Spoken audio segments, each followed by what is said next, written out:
So from the 17 now, here's a 1st and 10.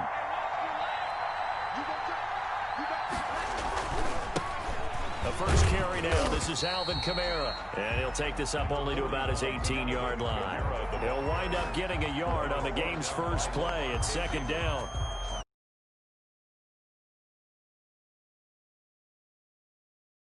They won their battles at the line of scrimmage, left him no space to try and run. A really nice job swarming to the ball carrier. The run only got a yard. Here's 2nd and 9.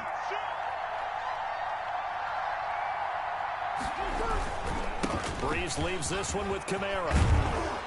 And he almost gets this to the 30, taken down about a yard shy.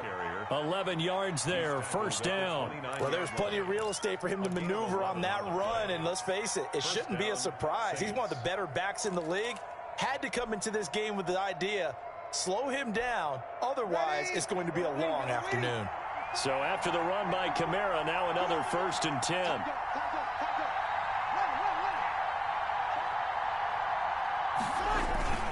And he'll give it here to his running back.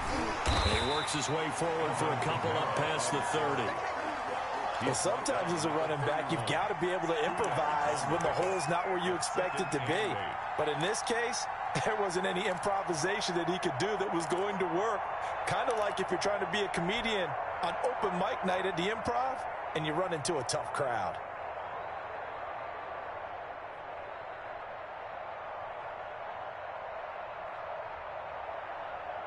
The last run good for 2. Here's 2nd and 8.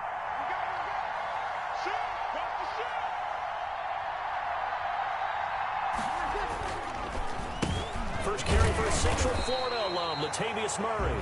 And he is met at the line of scrimmage, and he goes down right there.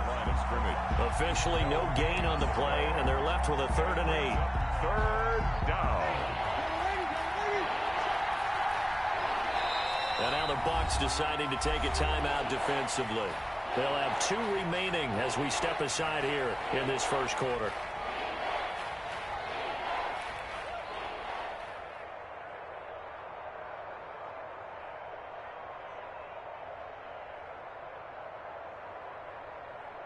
The Bucs with an extra defender now in the secondary here on 3rd down.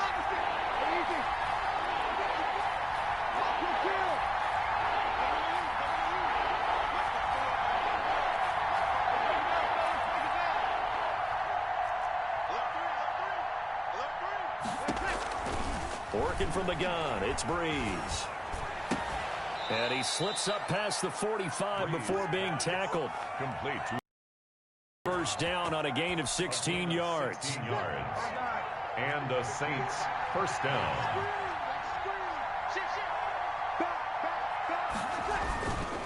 Running with Kamara. And taking it across midfield and inside the 45. 10 more there and another 1st down. How best to describe that one? I'd say right down Broadway on that run. A straight ahead running. I think that might be something we see a lot of between the tackles today. Well, he's enjoying things so far here this afternoon. Sees a crease and bursts through it for a solid game. Give the tackle that time to Jordan Whitehead. That was a really nice job by them picking up the run blitz and detecting it and blocking it and turning it into a nice run. And a lot of times you think if you blitz a running play, you're going to smother it. But a lot of the blitzers, they come in a little bit high. They don't have great leverage, and they're easily blocked and turned to the side. After the pickup of 5, here's 2nd and 5.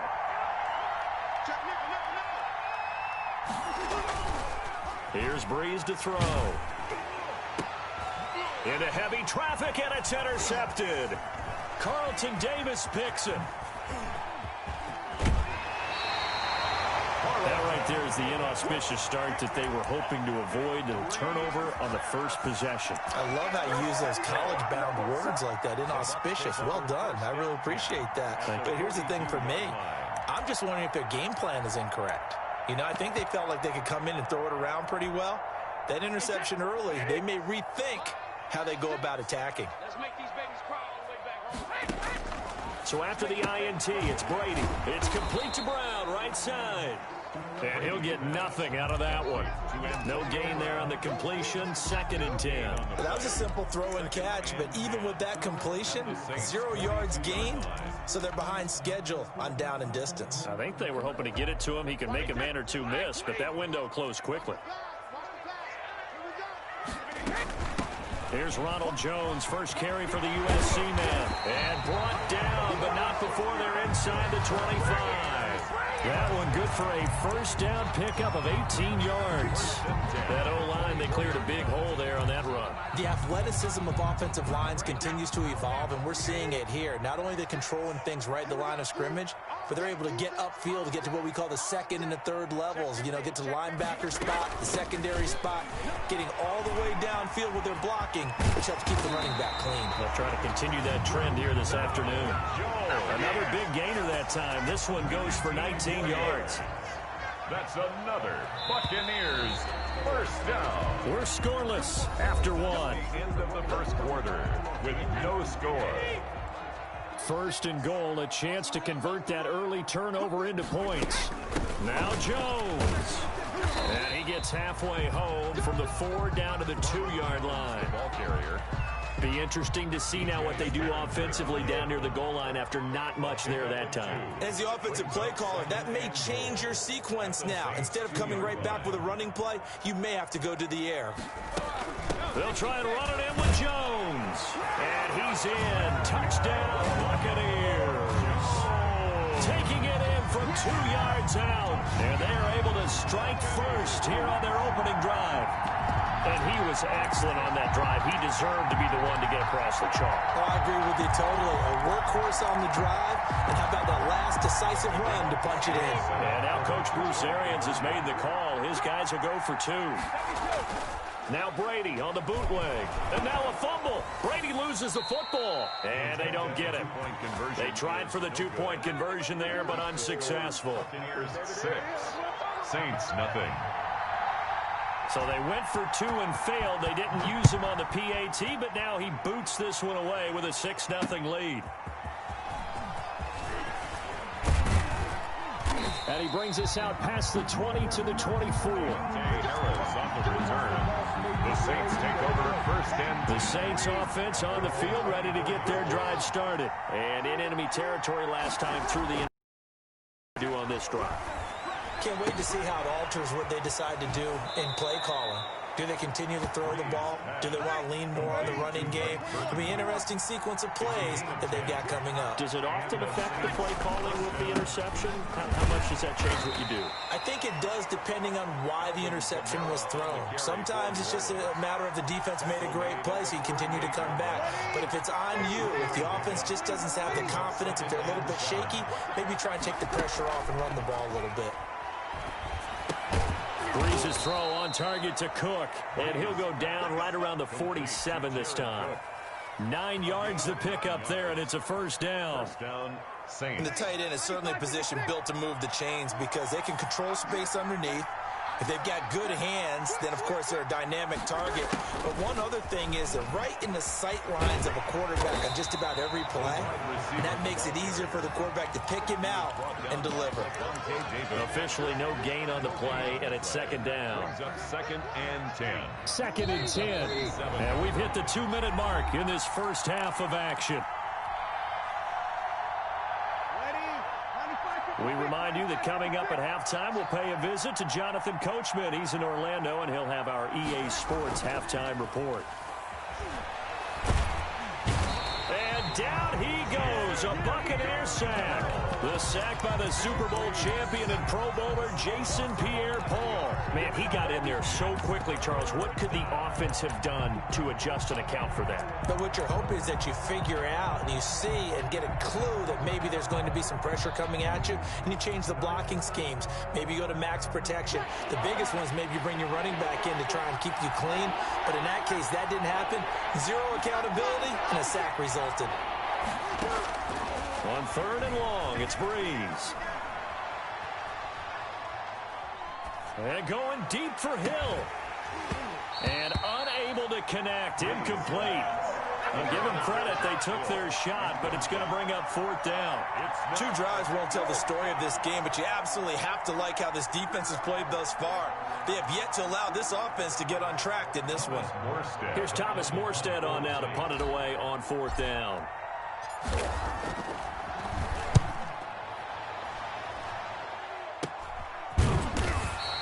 36 yards on the punt with no return, and the Bucs will get ready to go on offense. 10 at their own 26-yard line. The Bucs offense set to begin their next possession. And with still more than a minute to go in the half, time to try to mount a drive. And I would think that they would have to. This is today's NFL. You got to push it whenever you get an opportunity. You can never have enough points with the high-powered offenses that you face. And analytics will tell you, try and score when given the opportunity. They'll lose a yard there, and it's 2nd and 11. Brings up 2nd and 11 at the 24-yard line.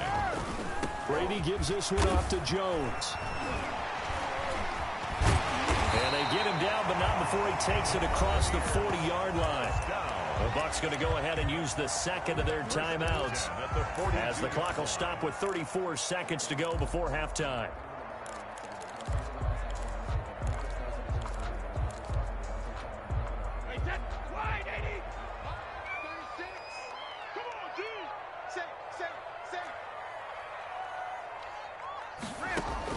On 1st and 10, here's Brady. He completes this into the hands of Miller. And he's able to take it across midfield before going out of bounds.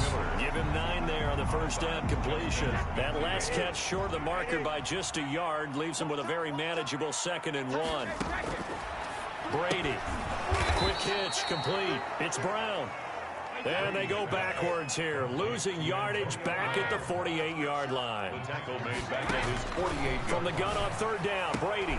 Open man is Godwin. It's complete.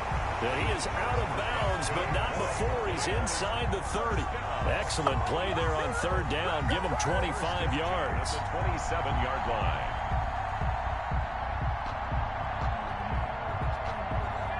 Three tight ends in the ball game here on 1st and 10. They'll run on 1st down. It's Jones. And we're going to get a timeout with 2 seconds remaining in the 2nd quarter.